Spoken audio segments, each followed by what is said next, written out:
Hello, welcome to the channel.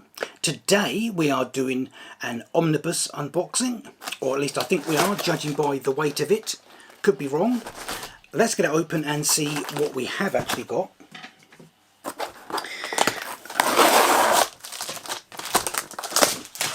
Now this is, as far as I'm aware, from Forbidden Planet. It's wrapped up a bit differently to usual.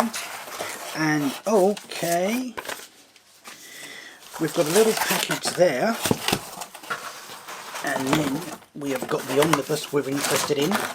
Let's put that down there. Let's just check what this other package is first, if I can get it open.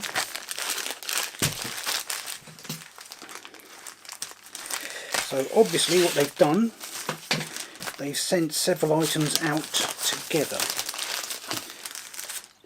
If I can get into this one. So we've got some collected editions as well. We have got Jupiter's Circle, which I think is book 2. We have got Strange Academy, First Class, this is volume 1. And we have got the Asterix Omnibus number 1. So we'll put those all to one side because that is not what we're interested in. What we are interested in is this, which is the Morbius the Living Vampire Omnibus. So we shall get the plastic off of this and we shall take a closer look. So here we go, Morbius the Living Vampire Omnibus.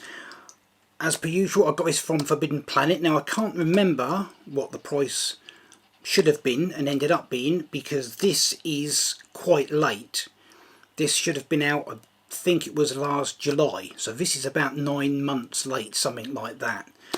Don't know what the hold up was. All the others have come out on time, so I shall have to check the price later on. If you want to go and check Forbidden Planet out for yourself, I'll put a link in the description. However, Morbius the Living Vampire Omnibus Edition, hardcover, dust jacket.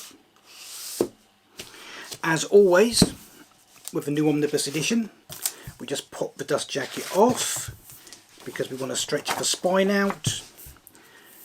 And what I do is just open it up like that and then flick through the pages one way and then the other way until I've gone right through to the middle. And I do this about half a dozen times, and hopefully that will stretch the ribbon out enough so that we don't get any spine buckling or warping or any pages becoming loose or falling out or anything like that. Time enough to finish that off later. However, for the moment, let us put that bit to one side and let us read up on what we have got on the inside. A living horror, not of the supernatural, but of science. In the aftermath of the anti-comic book furor of the mid-50s, vampires, ghouls and werewolves were outlawed from the pages of America's favourite four-coloured medium. In the early 1970s, the Comics Code Authority finally began to loosen their content guidelines to once more allow comic book publishers to avail themselves of the once prohibited creatures of the night. This created an explosion of horror comics, with monster revivals all across Marvel's publishing line.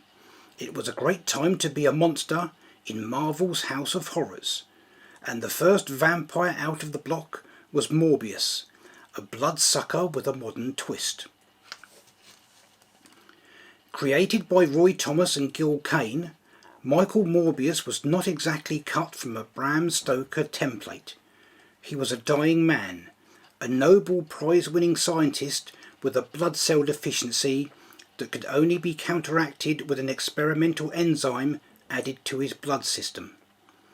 In the mighty Marvel manner, the enzyme saved Morbius's life, but it transformed him into a bloodthirsty living vampire. One born not of the supernatural, but of science, and cast him evermore into a soul-stricken abyss of trying to balance what remained of his humanity with an obsessive thirst for the blood of innocence. Morbius started his saga as an antagonist for Spider-Man in a classic two-part origin story by Thomas and Kane. He was seen soon after in a pair of Marvel team-up issues and a double-sized tale in Giant-Sized Superheroes by Jerry Conway and Kane, where the costumed vampire tangled with Spider-Man, the Human Torch, the X-Men and Man-Wolf. Morbius's solo stories began in earnest in the Fright anthology Fear, in stories by Steve Gerber and later Doug Moench. Morbius battled everyone from the vampire hunter Blade to the demon Hell Eyes to the cat people of Arcturus 4. But colour comics weren't the only place where Morbius took flight. He also haunted the black and white pages of Vampire Tales, where, in an ongoing storyline by Doug McGregor, he aided Amanda Saint in a far-flung search for her missing parents. Morbius the Living Vampire Omnibus closes with the stories that bring an end to the first phase of Morbius's life. In dramatic, spectacular Spider-Man episodes, he once more crosses paths with Spidey and the Human Torch, and discovers a cure for his vampirism. But ongoing legal problems due to his villainous ways require the help of attorney Jennifer Walters, aka She-Hulk. Also included in this painstakingly restored collection is the fan favourite Legion of Monsters one-shot from Marvel Premiere, where Morbius teamed up with monster peers Man-Thing, Ghost Rider and Werewolf by Night. And this volume collects The Amazing Spider-Man 101-102, Marvel Team Up 3 and 4, Giant-Sized Superheroes 1, Fear 20 to 31, Vampire Tales 1 to 5, 7 to 8 and 10 to 11, Giant-Sized Werewolf 4, Marvel Preview 8, Marvel Premiere 28, Marvel 2-in-1 15, The Spectacular Spider-Man 6 to 8 and 38, and The Savage She-Hulk 9 to 12. So I've just had a quick look on Forbidden Planet to check up on the price. Should be £83 or $100 or 127 Canadian, but on Forbidden Planet £57.